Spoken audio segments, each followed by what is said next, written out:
Hello students, अभी कुछ time पहले ही एसबीआई क्लर्क का एडमिट कार्ड आउट हो चुका है प्रीलिम्स का। तो आई होप आप लोगों ने अपनी डेट्स और टाइमिंग शिफ्ट जो भी है वो सब आपने देख ली होगी। आई होप, ठीक है, आप इतना तो कर ही लेते हो, ठीक है। तो आपने अपनी डेट और शिफ्ट देखी होगी। तो अभी ये कुछ दिन बाकी हैं, शायद 10-15 दिन डेट्स के अकॉर्डिंग। आई डोंट नो आपका एग्ज़ाम कब है, बट अगर 22 तारीख को भी है तो भी आपके लगभग 9 दिन तो करीब बाकी हैं। तो इन बीच के दिनों में क्या करना अच्छा रहेगा और क्या नहीं करना है बिल्कुल भी, उसके बारे में बात करेंगे। पहला जो सबसे इम्पॉर्टेंट चीज़ है, जिसको बहुत लोग ऐसा मानते हैं कि इसकी ज़्यादा वो नहीं है, अहमियत नहीं है, उसके बारे में बात करेंगे। जिस चीज़ का मैंने ध्यान रखा, पहले मैं भी ध्यान नहीं रखता था, बट फिर उसके बाद जब मैंने ध्यान रखना चालू किया तो मुझे भी फ़ायदा दिखा था। तो वो होता है कि आपका जैसे ही पता लगा कि आपका कौन से शिफ्ट में होगा, यानी कि आपका किस पूरे दिन में से किस टाइम पे एग्ज़ाम होगा। मान लो मेरी शिफ्ट है 11 बजे की रिपोर्टिंग टाइम है, तो मेरा एग्ज़ाम लगभग 12:30 या 1 बजे स्टार्ट होगा, है ना। 12:30 मान लेते हैं, 12:30 बजे करीब आपका एग्ज़ाम स्टार्ट होगा, ये उम्मीद है, अगर 11 बजे की रिपोर्टिंग टाइम है। तो आप क्या करना, अब ये जो बाकी के दिन हैं उस टाइम पे आपको एग्ज़ाम देना है, एग्ज़ाम यानी मॉक्स देना है, जिस टाइम पे आपका एग्ज़ाम होने की संभावना है, ठीक है।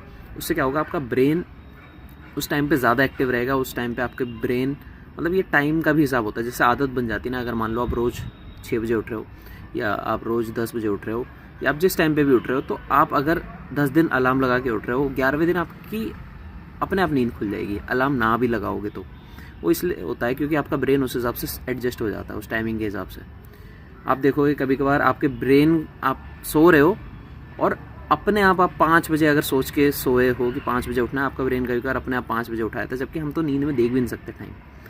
ये पता नहीं जादुई प्रोग्रामिंग है दिमाग की। तो इस टाइम पे आपको मॉक्स देने हैं जिस टाइम पे आपका एग्ज़ाम शेड्यूल्ड है। इससे आपका ब्रेन उस हिसाब से रेडी रहता है कि इस टाइम पे तो मैं मॉक्स में धुआं उठा रहा होता हूँ, तो रियल एग्ज़ाम में भी मैं धुआं उठाऊँगा, चाहे कितना भी एग्ज़ाम प्रेशर हो, वो सब साइड हो जाता है। नेक्स्ट जो इम्पोर्टेंट चीज़ है वो है आपका कौन से टॉपिक्स आपको अच्छे से आते हैं, कौन से टॉपिक्स आपको ओके आते हैं, कौन से टॉपिक्स बिल्कुल भी नहीं आते। इन चीज़ों पे आपको ध्यान रखना है। जो टॉपिक्स आपको बिल्कुल भी नहीं आते ना, अब आपको उसको नहीं पढ़ना है। मान लो किसी की तैयारी अभी परफेक्टली नहीं हुई है, मान लो कुछ लोग होते हैं जिनका सिलेबस कंप्लीट हो चुका होता है, कुछ लोग होते हैं जिनका सिलेबस एग्ज़ाम तक भी कंप्लीट नहीं होता। तो उन लोगों के लिए ये टिप है मेनली, जो अगर टॉपिक्स मान लो आपके बिल्कुल छूट गए हैं, जैसे अर्थमेटिक टॉपिक में से फॉर एग्जांपल प्रोबेबिलिटी आपका छूट गया है, तो आपको अब प्रोबेबिलिटी लेके नहीं बैठना है। अभी आपको ऐसे टॉपिक पे थोड़ी बहुत प्रैक्टिस करनी है जो आपको बहुत अच्छे से आता है, और ज़्यादा प्रैक्टिस उसमें करनी है जिसमें आपको लगता है कि हाँ, इसको भी अगर मैंने थोड़ी और प्रैक्टिस कर ली तो ये भी मेरे उस टॉपिक्स में आ जाएगा जो मेरे को बहुत अच्छे से आता है।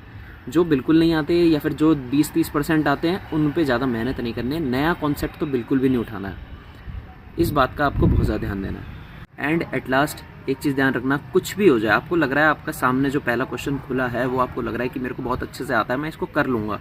पज़ल मान लो खुला है, रीजनिंग सेक्शन में पज़ल खुला है और आपको लग रहा है मैं इसको बहुत जल्दी से कर दूँगा, तब भी आपको स्ट्रैटेजी से बाहर नहीं आना। जो आपने स्ट्रैटेजी मॉक अटैम्प्ट करते टाइम बनाई थी, स्ट्रैटेजी क्या थी आपको पता है। जो चीज़ आपको जल्दी कर सकते हो उस चीज़ को पहले अटैम्प्ट करना है। यानी कि रीजनिंग में बात करें तो सिलॉग्स को पहले करना है, इनइक्वालिटी को पहले करना है, और डायरेक्ट जो भी आपने स्ट्रैटेजी में आपको लगता है कि मैं इसको बहुत जल्दी कर सकता हूँ। मैथ सेक्शन में आएंगे तो पहले स्पीड मैथ्स वाला जो पोर्शन है उसको कंप्लीट करना है। स्पीड मैथ्स में क्या क्या आता है, सिंप्लीफिकेशन और ये नंबर सीरीज़ और क्वाड्रेटिक इक्वेशन, इन सबको पहले करना है। और फिर जो लेंदी, जो टाइम टेकिंग टॉपिक्स है उसको पीछे छोड़ते जाना है, उनको बाद में करना है।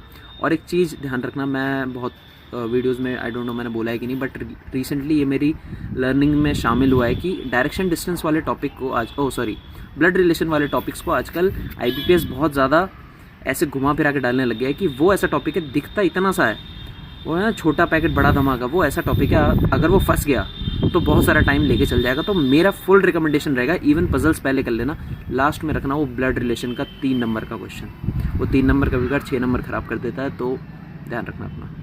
बाकी एग्ज़ाम रिलेटेड और कोई डाउट हो तो आप कमेंट सेक्शन में पूछ सकते हो। देखो बहुत सारे कमेंट ऐसा होता है कभी कभार मिस हो जाते हैं, फिर इंस्टाग्राम पे मैसेज आता है कि आप कमेंट सेक्शन का तो रिप्लाई नहीं करते। भाई मैं मैक्सिमम रिप्लाई करने की ट्राई करता हूँ, बट स्टिल अगर कोई कमेंट छूट जाता है तो आप इंस्टाग्राम पे मैसेज कर सकते हो, ऐसे ही डांटते हुए, ठीक है। जानबूझ कर नहीं करता हूँ ऑब्वियसली, ठीक है। बाकी ऑल द बेस्ट एंड पढ़ते रहो यार।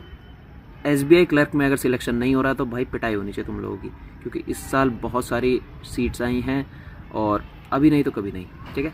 All the best and bye bye.